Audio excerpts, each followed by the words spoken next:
इस वीडियो के अंत तक आप जानेंगे इस पाठ से संबंधित संपूर्ण जानकारी।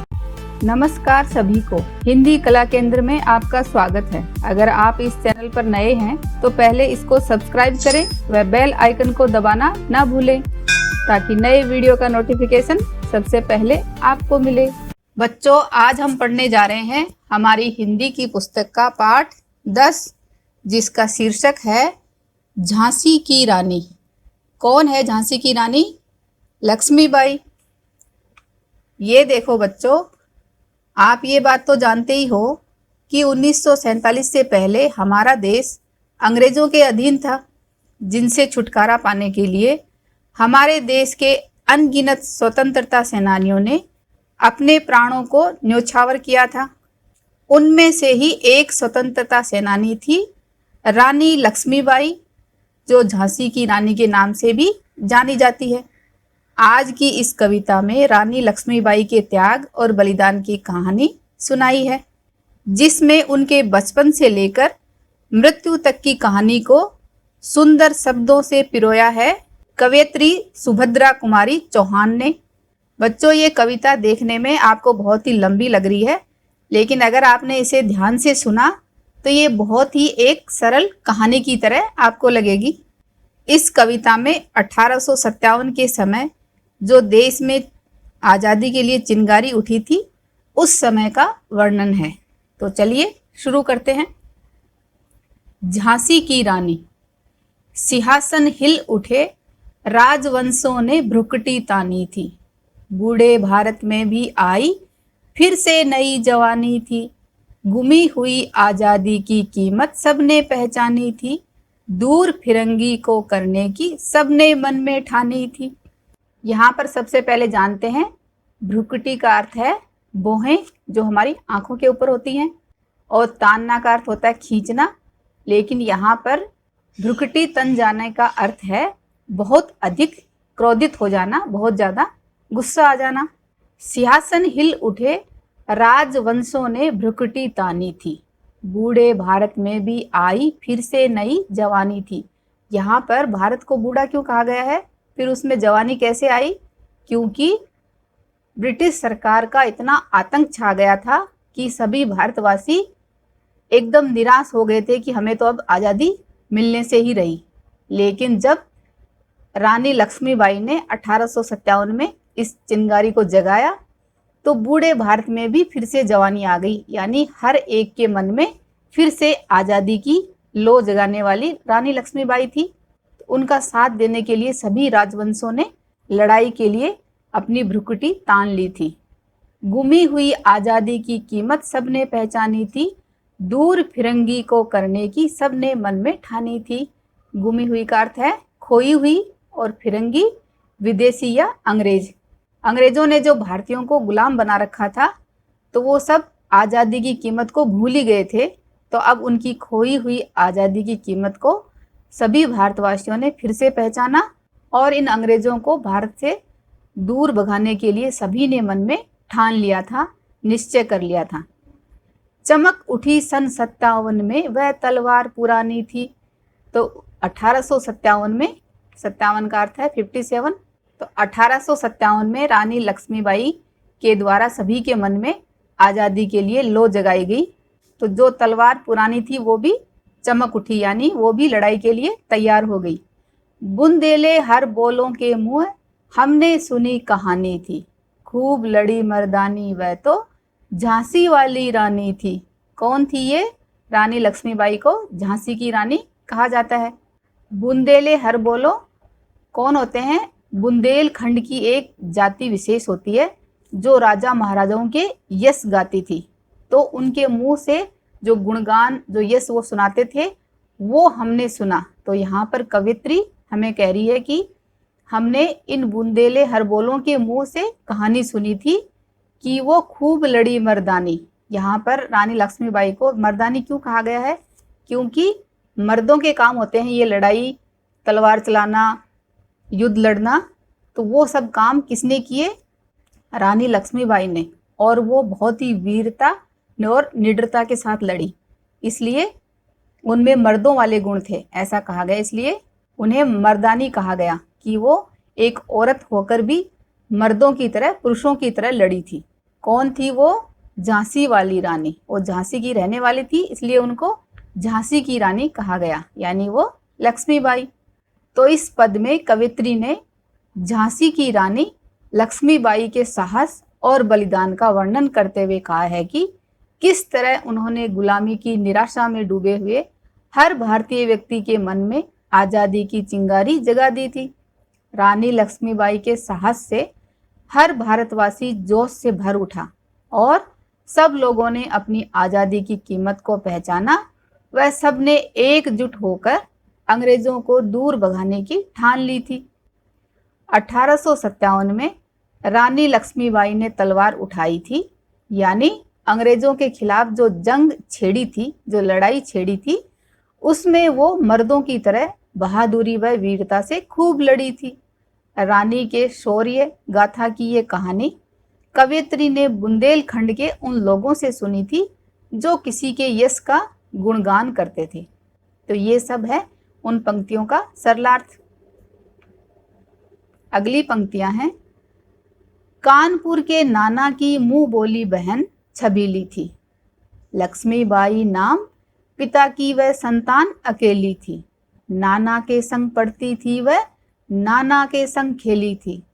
बरछी ढाल कृपाण कटारी उसकी यही सहेली थी।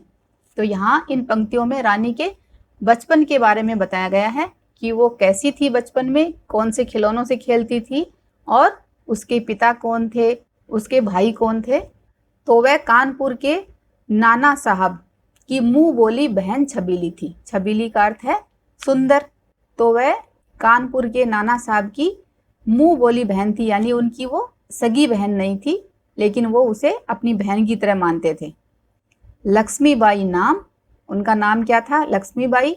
पिता की वह संतान अकेली थी, अपने पिता की वह अकेली ही संतान थी। नाना के संग पढ़ती थी, नाना साहब के साथ ही वो पढ़ती थी और उन्हीं के साथ खेलती थी। और नाना साहब के साथ ही उसने अपनी युद्ध विद्या सीखी थी, क्योंकि बचपन में लक्ष्मीबाई क्या करती थी? बरछी ढाल कृपाण कटारी, ये सब क्या है? औजार। उसकी यही सहेली थी। तो बचपन में छोटे बच्चे या छोटी लड़कियां गुड्डे गुड्डी इन सब से खेलते हैं। तो रानी लक्ष्मीबाई के क्या थे खिलौने? बरछी ढाल कृपाण कटारी, इन सब से ही खेलती थी, यानी हथियार चलाने का शौक उनको बचपन से ही था। वीर शिवाजी की गाथाएं उसको याद जबानी थी। गाथाएं का अर्थ है कहानी, जबानी यानी उनको अच्छी तरह से याद थी, मुख जबानी जैसे बोलते हैं। तो उनको वीर शिवाजी की जो गाथाएं थी वही अच्छी लगती थी, जो उनको अच्छी तरह से याद थी। बुंदेले हर बोलों के मुंह हमने सुनी कहानी थी, खूब लड़ी मर्दानी वह तो झांसी वाली रानी थी। तो इन पंक्तियों के माध्यम से या इस पद में कवियत्री ने रानी के बारे में बताया है कि वो कौन, वह बचपन में कैसी थी।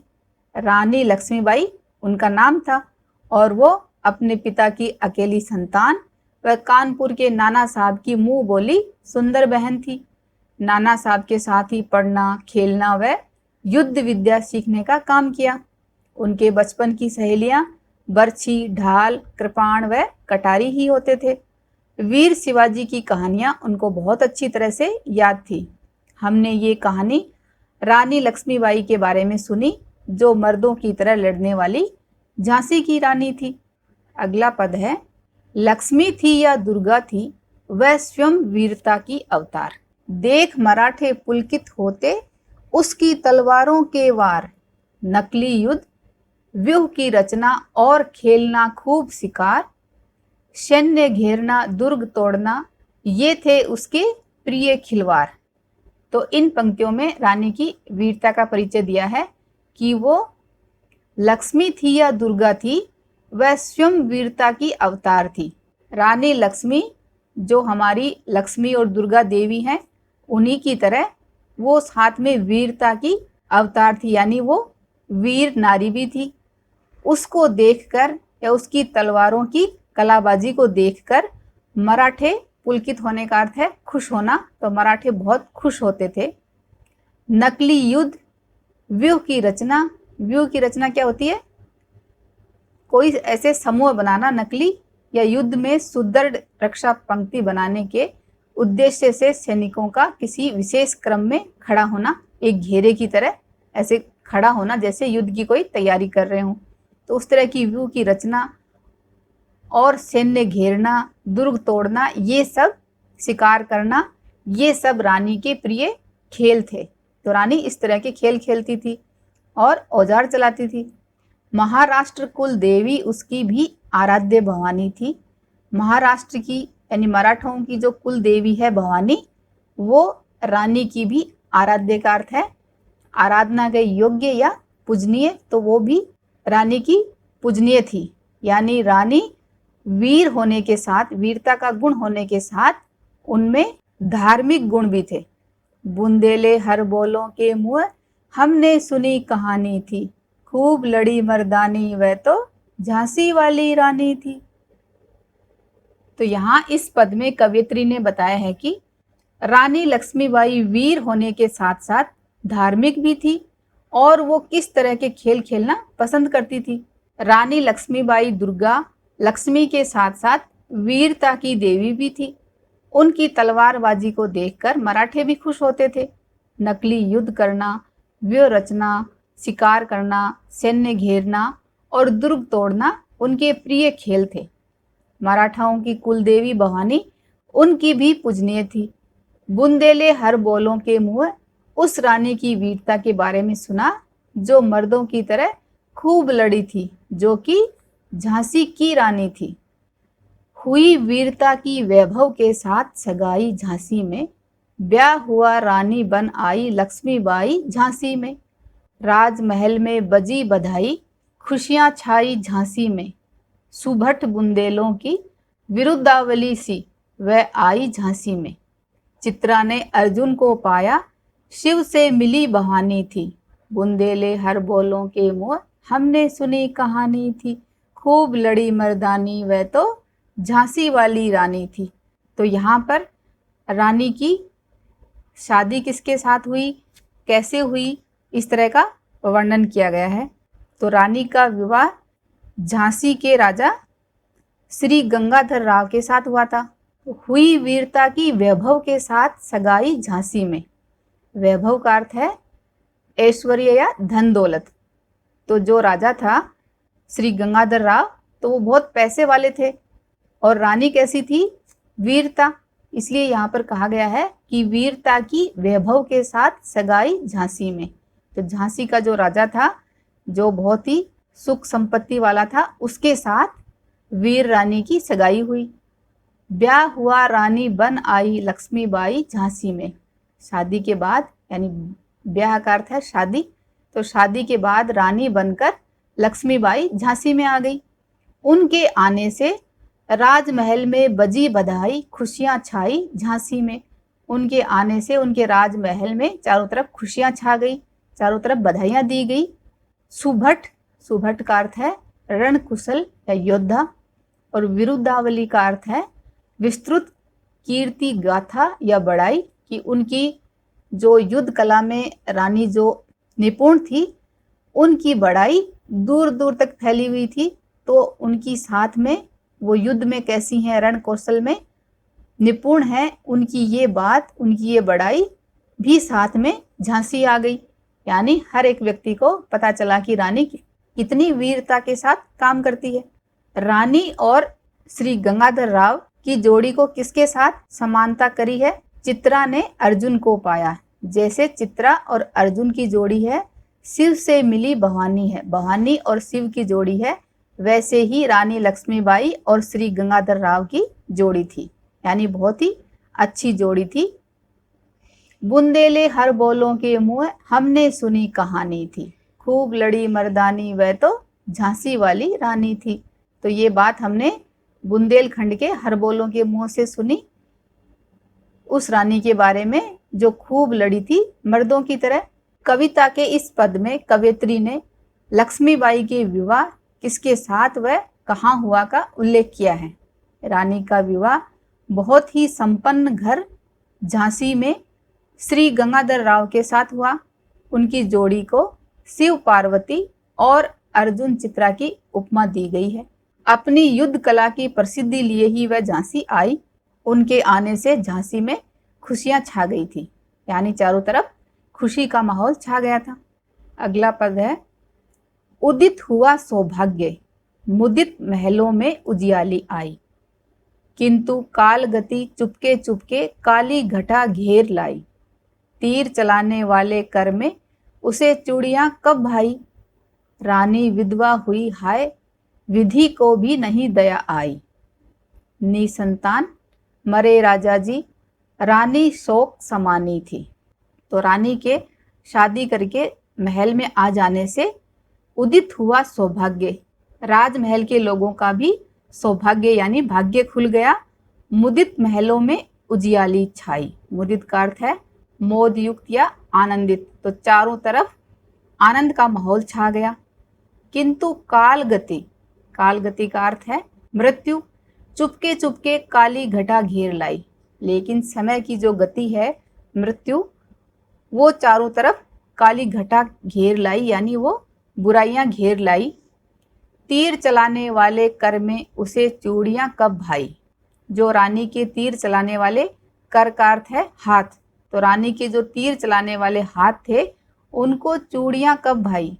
यहाँ ये कहने का अर्थ है कि रानी शादी से पहले तो चूड़ियां पहनती ही नहीं थी, और शादी करके आई उसके कुछ ही दिनों के बाद उनके पति की मृत्यु हो गई, इसलिए वो फिर चूड़ियां नहीं पहन पाई, इसलिए उनके तीर चलाने वाले हाथों में चूड़ियां भाई नहीं। रानी विधवा हुई हाय, हाय रानी विधवा हो गई, यानी उनके पति की मृत्यु हो गई श्री गंगाधर राव की। विधि को भी नहीं दया आई, रानी के ऊपर विधि को भी दया नहीं आई। निसंतान मरे राजा जी, रानी शोक समानी थी, शोक समानी का अर्थ है मातम, तो राजा जी बिना संतान के ही मरे, यानी राजा जी के कोई संतान नहीं हुई, उससे पहले ही मर गए, और रानी उनके जाने के गम में मातम में थी। बुंदेले हर बोलों के मुँह हमने सुनी कहानी थी, खूब लड़ी मर्दानी वह तो झांसी वाली रानी थी। तो इस पद में लक्ष्मीबाई के जीवन के कठिन समय का वर्णन किया गया है, जिसमें उनके पति की असमय मृत्यु के बाद रानी अत्यंत दुखी थी, उनके कोई संतान भी नहीं थी, वे झांसी को संभालने के लिए बिल्कुल अकेली रह गई थी, क्योंकि अब झांसी की रानी अकेली बची, राजा चले गए।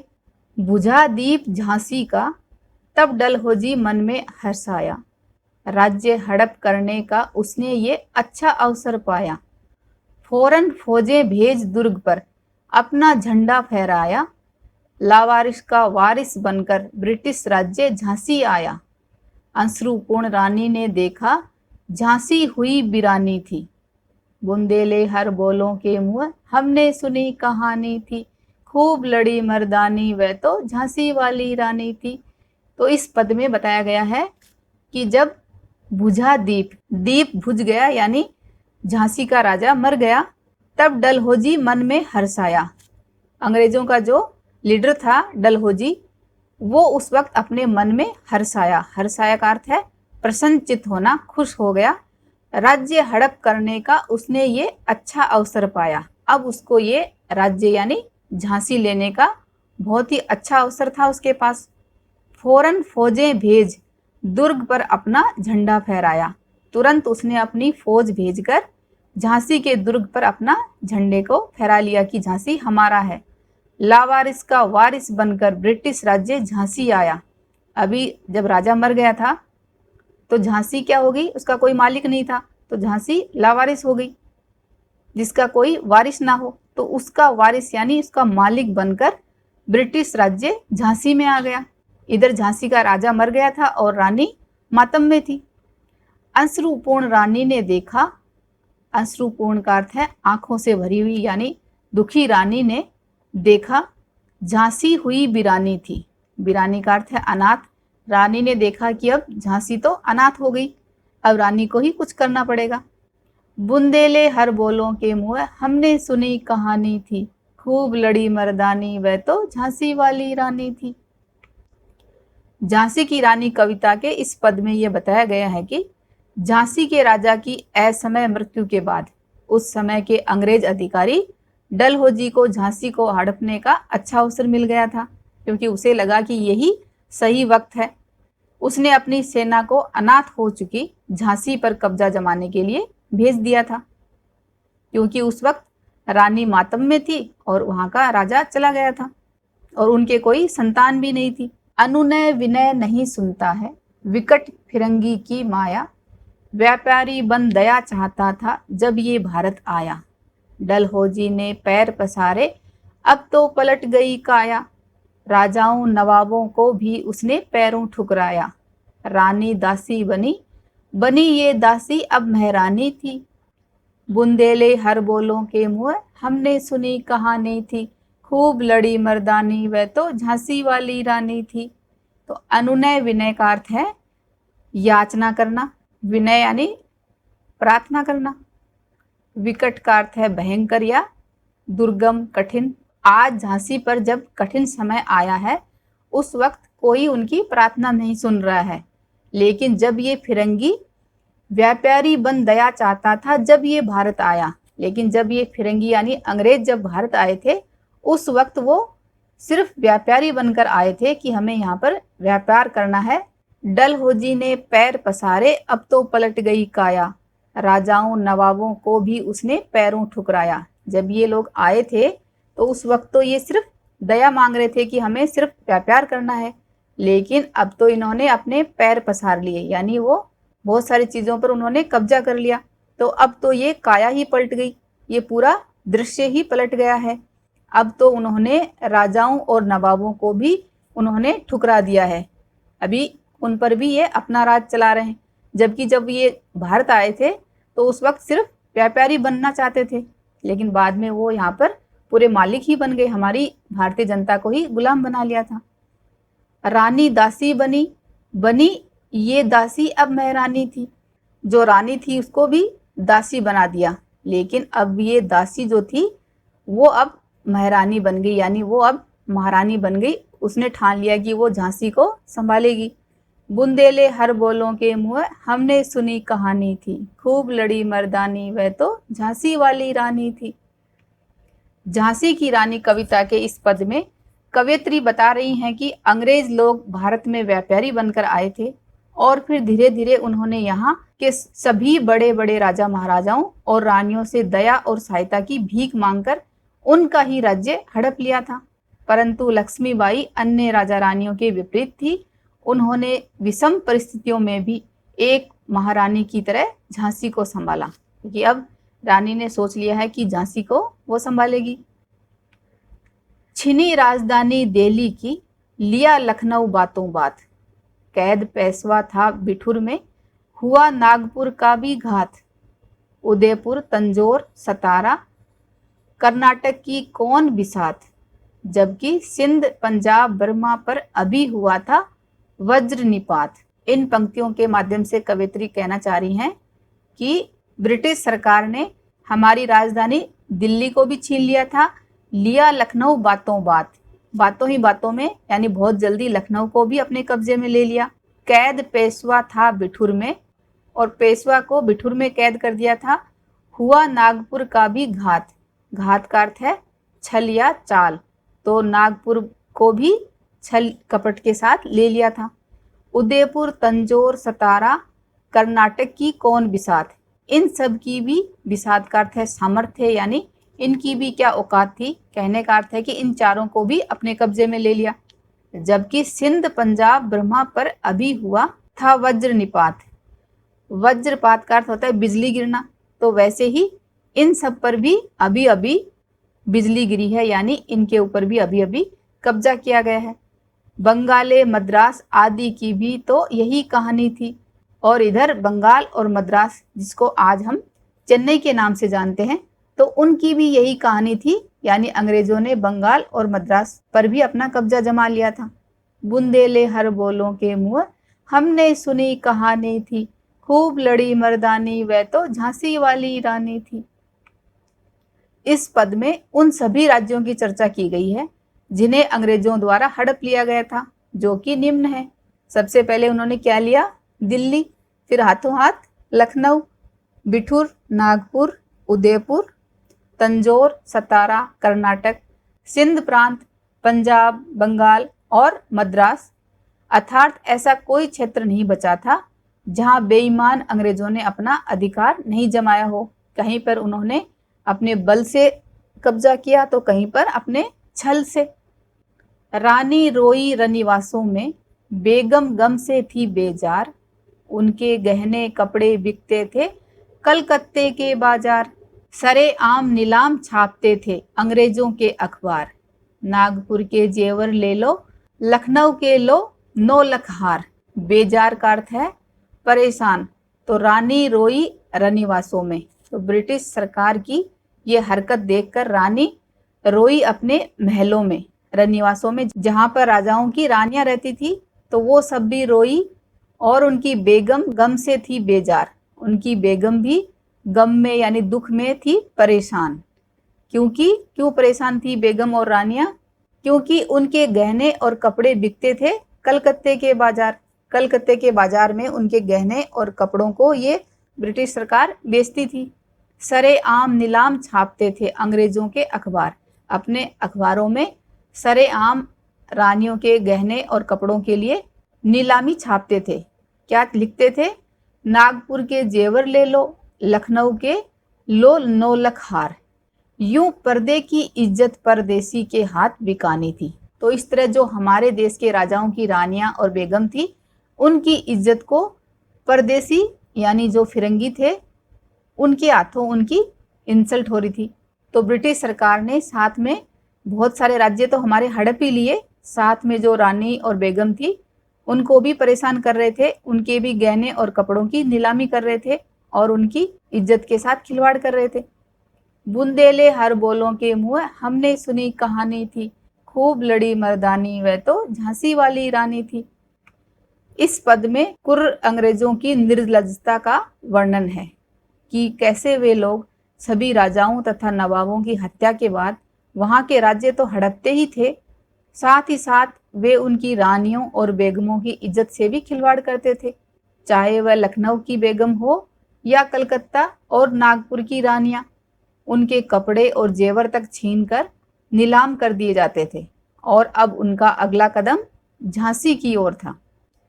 कुटिया में थी विषम वेदना, महलों में आहत अपमान, वीर सैनिकों के मन में था अपने पुरखों का अभिमान, नाना धुंधु पथ पेशवा जुटा रहा था सब सामान, बहन छबीली ने रणचंडी का कर दिया प्रकट आहान, हुआ यज्ञ प्रारंभ उन्हें तो सोई जोत जगानी थी।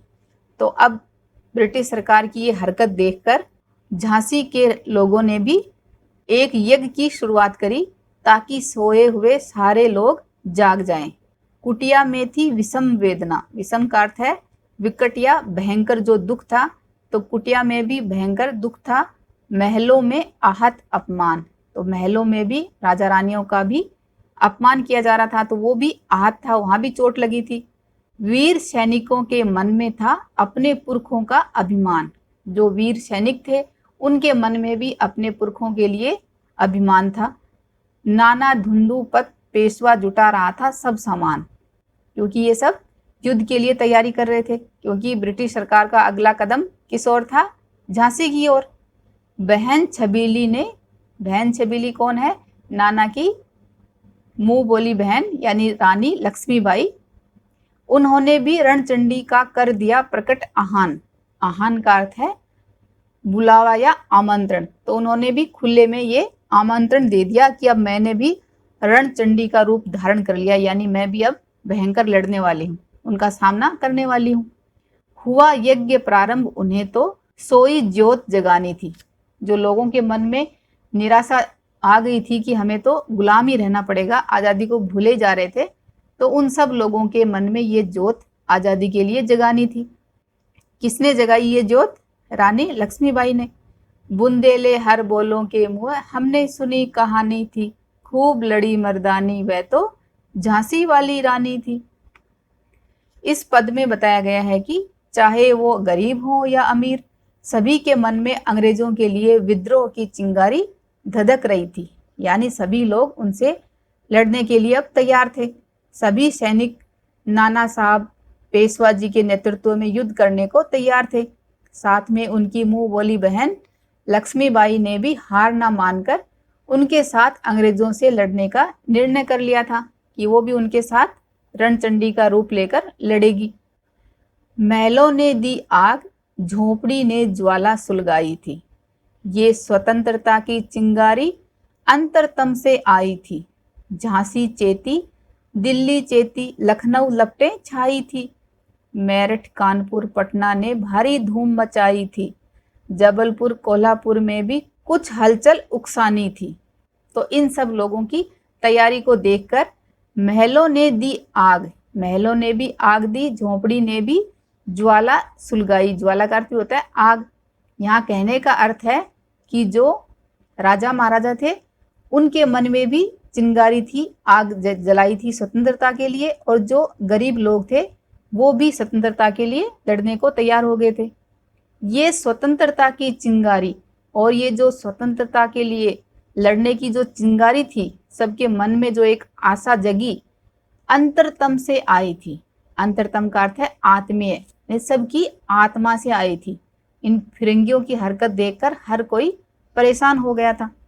झांसी चेती, चेती का अर्थ है जगाना या झांसी जागी। सबसे पहले ये चेतना कहाँ से चली?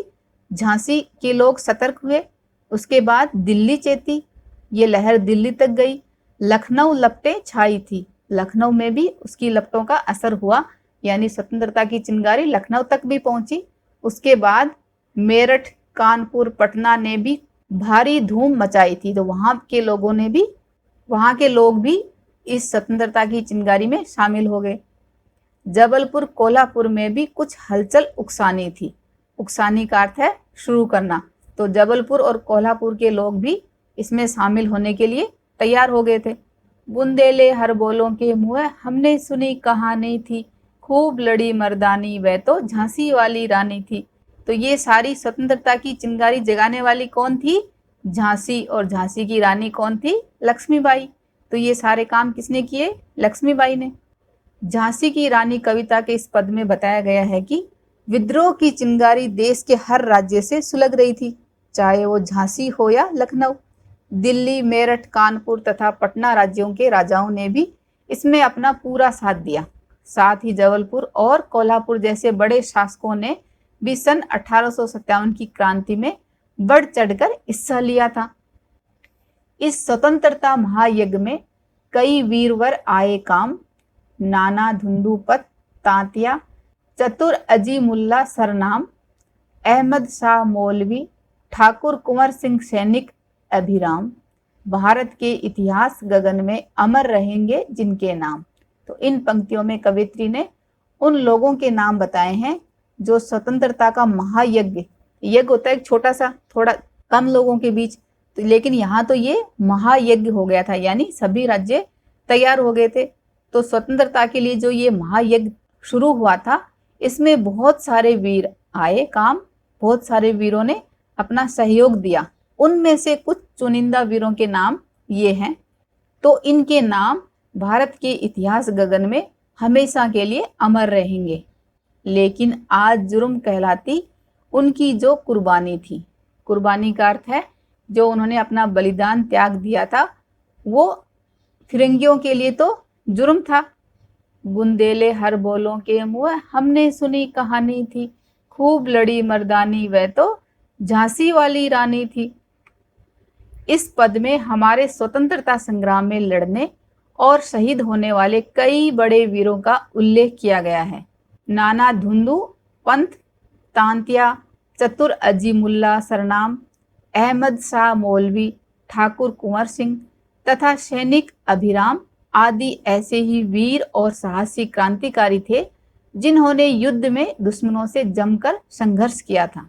इनकी गाथा छोड़ चले हम झांसी के मैदानों में, जहां खड़ी है लक्ष्मीबाई मर्द बनी मर्दानों में।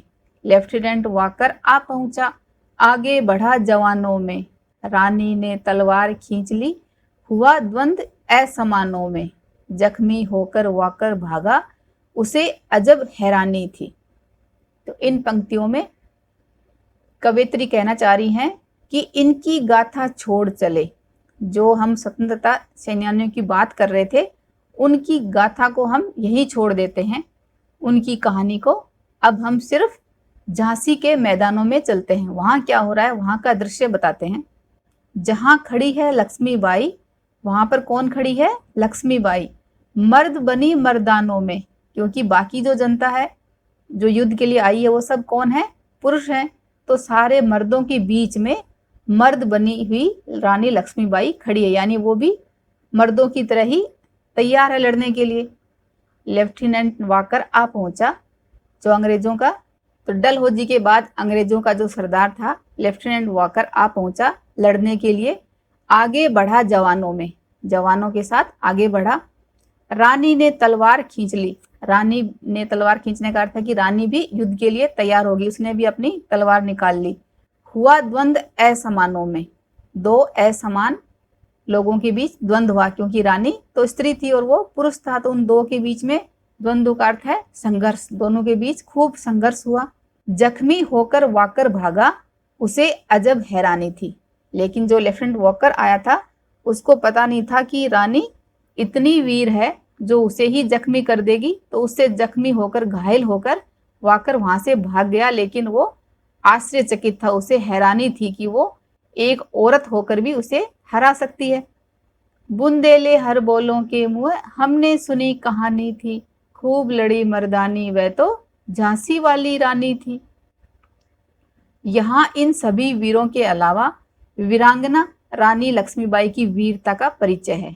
यहाँ पर रानी को वीरांगना क्यों कहा गया है? क्योंकि वो भी मर्दों की तरह वीर थी। झांसी में हुए युद्ध में जब लेफ्टिनेंट वाकर अंग्रेजों की तरफ से युद्ध करने आए तो उनसे लड़ने के लिए अकेली झांसी की रानी ही काफी थी। उन्होंने दोनों हाथों में तलवारें लेकर वाकर पर तेज प्रहार किए। उनके प्रहार से वो बुरी तरह जख्मी हो गया तथा रानी के शौर्य बल से वह भी अचंभित रह गया। उसे भी ये उम्मीद नहीं थी कि रानी इस तरह से उसे घायल कर देगी। रानी बढ़ी कालपी आई, कर 100 मील निरंतर पार, घोड़ा थक कर गिरा भूमि पर, गया स्वर्ग तत्काल सिधार। यमुना तट पर अंग्रेजों ने फिर खाई रानी से हार, विजयी रानी आगे चल दी, किया ग्वालियर पर अधिकार। तो इस तरह रानी लड़ाई करती हुई आगे कालपी पर आ गई और उसके बाद कर 100 मील निरंतर पार। तो वहां से लड़ती हुई रानी आगे बढ़ती हुई 100 मील, 100 मील का अर्थ है लगभग 160 किलोमीटर के करीब, निरंतर पार, निरंतर का अर्थ है लगातार पार करती हुई, लड़ाई करती हुई, चलती हुई आ रही थी। तो उसकी वजह से घोड़ा थक कर गिरा भूमि पर। इतनी दूर चलने के कारण घोड़ा थक कर जमीन पर गिर गया। गया स्वर्ग तत्काल सिधार, तत्काल का अर्थ है तुरंत, और वहीं पर वो इतना थक गया था कि जैसे ही वो जमीन पर गिरा तुरंत ही वो मर गया। यमुना तट पर अंग्रेजों ने फिर खाई रानी से हार। तो यमुना तट पर आकर रानी ने फिर अंग्रेजों के साथ लड़ाई करी, जिसमें अंग्रेजों को हार का सामना करना पड़ा। विजयी रानी आगे चल दी, रानी यहाँ पर विजय हो गई, जीत गई थी। तो उसके बाद रानी आगे बढ़ी, किया ग्वालियर पर अधिकार। उसके बाद रानी ने ग्वालियर पर अपना अधिकार जमा लिया। अंग्रेजों के मित्र सिंधिया ने छोड़ी राजधानी थी। तो अंग्रेजों के मित्र सिंधिया थे, उन्होंने, तो ग्वालियर के राजा सिंधिया ने जाकर अंग्रेजों से मित्रता कर ली और राजधानी को छोड़ दिया। बुंदेले हर बोलों के मुँह हमने सुनी कहानी थी, खूब लड़ी मर्दानी वह तो झांसी वाली रानी थी। कविता के इस पद में रानी की वीरता का अद्भुत वर्णन है। कवयित्री ने बताया है कि वे 100 मील घोड़े पर बैठकर अंग्रेजों को खदेड़ती हुई यमुना तट तक ले आई और अंग्रेज वहां रानी से पराजित हुए, यानी रानी विजय हुई। परंतु यहाँ पर उनके घोड़े ने वीर गति प्राप्त कर ली। उसके बाद उन्होंने ग्वालियर पर भी अपना अधिकार जमाया, जहाँ के राजा सिंधिया ने अंग्रेजों के डर से उनसे मित्रता कर ली और अपनी राजधानी को छोड़कर वहां से चले गए थे। विजय मिली पर अंग्रेजों की फिर सेना घिर आई थी। अब के जनरल स्मिथ सम्मुख था, उसने मुंह की खाई थी। काना और मंदरा सखियां रानी के संग आई थी। युद्ध क्षेत्र में उन दोनों ने भारी मार मचाई थी। तो इस तरह रानी लड़ाई करती हुई आगे बढ़ रही थी और रानी को विजय मिली।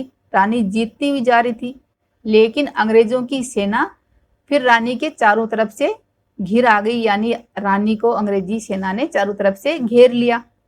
अब के रानी के सामने कौन था? General Smith. सम्मुख का अर्थ है सामने। तो इस वक्त रानी के साथ कौन युद्ध कर रहा था? General Smith. उसने मुंह की खाई थी। मुंह की खाना यानी वो हार जाना, तो इस बार वो हार गया था। काना और मंद्रा सखियां रानी के संग आई थी। रानी के साथ उसकी दो दोस्त थी। कौन थी? काना और मंद्रा। तो वो भी साथ में खूब लड़ाई कर रही थी। युद्ध क्षेत्र में उन दोनों ने भारी मार मचाई थी। तो इन दोनों रानी की दोनों सखियां थी जो काना और मंद्रा थी, इन्होंने भी बहुत सारी मारकाट करी, यानी इन्होंने भी बहुत सारे अंग्रेजों को मारा। पर पीछे ह्यूरोज आ गया, हाय घिरी अब रानी थी। तो रानी के सामने कौन था? General Smith. उसके साथ रानी लड़ाई कर रही थी, उसको हरा रही थी। लेकिन क्या हुआ? पीछे से ह्यूरोज आ गया, यानी दूसरा अंग्रेजों का सरदार आ गया। अब रानी घिर गई थी, क्योंकि चारों तरफ बाकी अंग्रेजी सेना तो थी ही।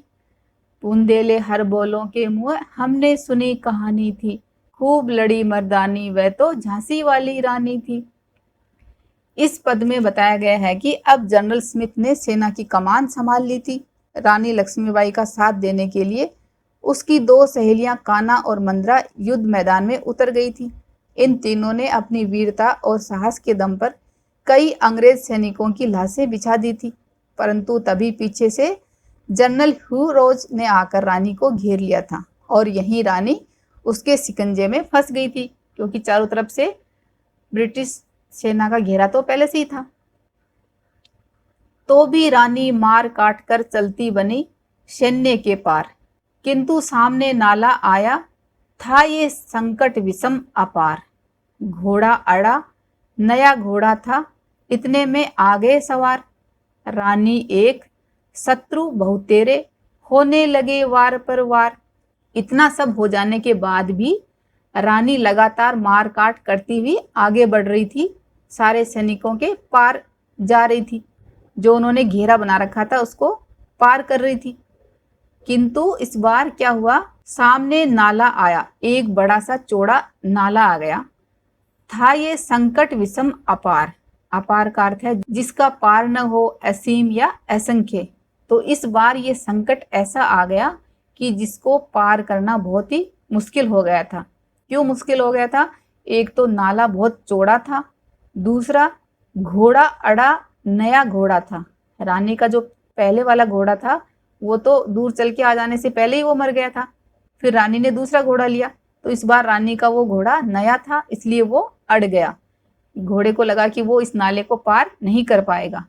इतने में आगे सवार, इतने में पीछे से रानी को मारने ब्रिटिश सैनिक जो थे वो पीछे से आ गए, जो दूसरे घोड़ों पर सवार थे। रानी एक, शत्रु बहुतेरे। इधर रानी तो अकेली थी, लेकिन शत्रु बहुतेरे का अर्थ है बहुत सारे थे। होने लगे वार पर वार, चारों तरफ से रानी पर वार होने लगा, आक्रमण हो गया। घायल होकर गिरी सिंहनी, उसे वीर गति पानी थी। तो इन सब की वजह से रानी अंत में घायल होकर गिर गई। और यहाँ पर रानी को सिंहनी क्यों कहा गया?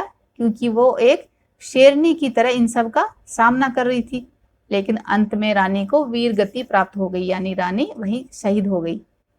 बुंदेले हर बोलों के मुँह हमने सुनी कहानी थी, खूब लड़ी मर्दानी वह तो झांसी वाली रानी थी।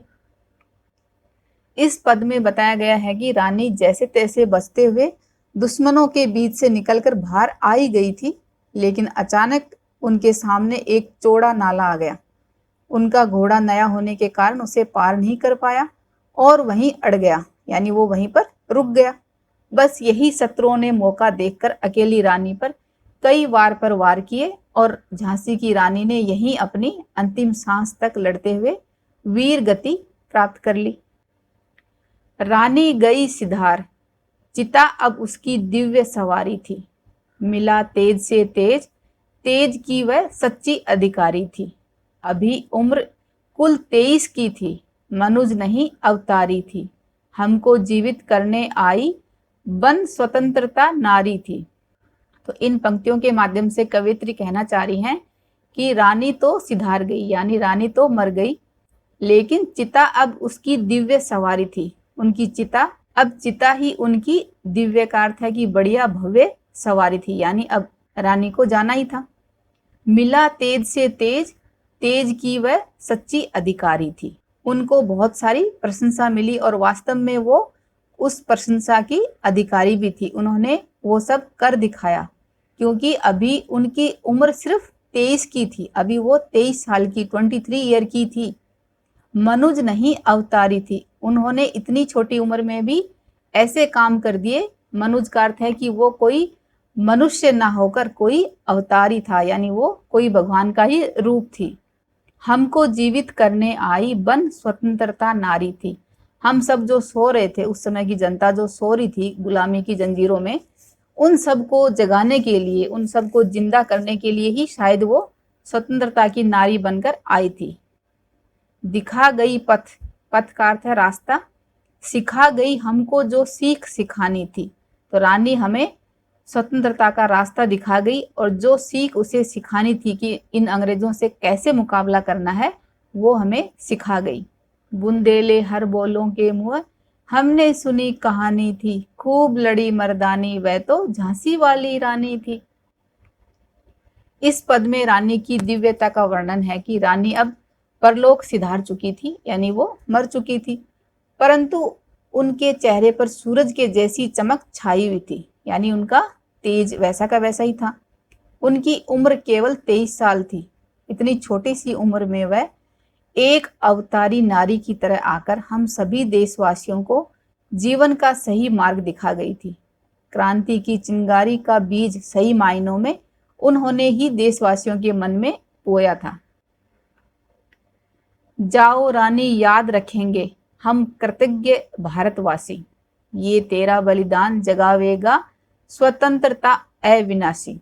होवे चुप इतिहास, लगे सच्चाई को चाहे फांसी, हो मदमाती विजय, मिटा दे गोलों से चाहे झांसी। यहाँ पर कवयित्री कहना चाह रही हैं कि जाओ रानी याद रखेंगे, कि रानी आप जाओ, आपकी वीरता और बलिदान को हम हमेशा याद रखेंगे। कृतज्ञ का अर्थ है कि हम आपका एहसानमंद रहेंगे सभी भारतवासी हमेशा। ये तेरा बलिदान जगावेगा स्वतंत्रता अविनाशी, अविनाशी का अर्थ है जिसका नाश ना हो। ये तुम्हारा बलिदान हम सब के अंदर स्वतंत्रता की चिंगारी जगाएगा। होवे चुप इतिहास, लगे सच्चाई को चाहे फांसी, चाहे पूरा इतिहास चुप हो जाए, सच्चाई बोलने पर चाहे हमें फांसी लग जाए। हो मदमाती विजय, मिटा दे गोलों से चाहे झांसी, चाहे ब्रिटिश सरकार हमें मिटा दे और इस पूरी झांसी को भी गोलों के द्वारा मिटा दे, यानी उस पर गोले दाग दे, तो भी हम अब स्वतंत्रता की लौ को छोड़ेंगे नहीं। तेरा स्मारक तू ही होगी, तू खुद अमिट निशानी है। स्मारक क्या होता है? स्मरण हेतु बनाएगी कोई रचना, किसी की याद में कोई बड़ा सा स्मारक बनाया जाता है। तो यहाँ पर झांसी की जनता कह रही है कि तेरा स्मारक तू ही होगी, तू खुद अमिट निशानी थी, कि रानी तू खुद ही एक ना मिटने वाली निशानी थी। तो तेरा स्मारक बनाने की जरूरत ही नहीं है, तेरा स्मारक तू खुद ही है। यहाँ कहने का अर्थ है कि हम आपके बलिदान को कभी नहीं भूलेंगे और हमेशा रानी लक्ष्मीबाई को स्मरण किया जाएगा, उनको याद किया जाएगा एक स्मारक की तरह। बुंदेले हर बोलों के मुँह, हमने सुनी कहानी थी, खूब लड़ी मर्दानी, वह तो झांसी वाली रानी थी। तो इस तरह इस कविता को लिखा सुभद्रा कुमारी चौहान ने। यहाँ लेखिका या कवित्री कहती हैं कि रानी का ये बलिदान सभी देशवासी हमेशा याद रखेंगे। जैसे एक स्मारक को याद किया जाता है, वैसे ही हम रानी लक्ष्मीबाई को याद रखेंगे। चाहे दुश्मन अपनी वीरता का परचम लहरा रहा हो या फिर वो अपनी तोप के गोलों से झांसी को ही मिटा दे, लेकिन झांसी की रानी लक्ष्मीबाई हमारे मन में हमेशा बसी रहेंगी। चाहे उनका कोई स्मारक ना बने, लेकिन वो वीरता और साहस का एक उदाहरण बनकर हमारे इतिहास में हमेशा हमेशा के लिए अमर रहेंगी। तो इस तरह बच्चों देखा, रानी लक्ष्मीबाई ने किस तरह अपनी वीरता और साहस का परिचय दिया, जिसकी वजह से आज भी हम उनको याद करते हैं। उम्मीद करती हूँ कि बच्चों हमने इस कविता को बहुत अच्छी तरह से समझा है। तो आपके लिए एक सवाल है, युद्ध के समय रानी की 2 सहेलियों के नाम बताइए जिन्होंने युद्ध के समय रानी का साथ दिया था। तो ये बात आप मुझे कमेंट बॉक्स में लिखकर बताना, तभी मुझे पता चलेगा कि आपने पूरी कविता को अच्छी तरह समझा व पढ़ा है। अब इसके अभ्यास प्रश्नों को इसके भाग 2 में करेंगे। अगर हमारे वीडियो बन ही रहे हैं आपके फेवरेट, तो फिर क्यों ना करें इनको लाइक, सब्सक्राइब और रिकमेंड। हमें और बेहतर बनाने के लिए आप कर सकते हैं कमेंट। धन्यवाद।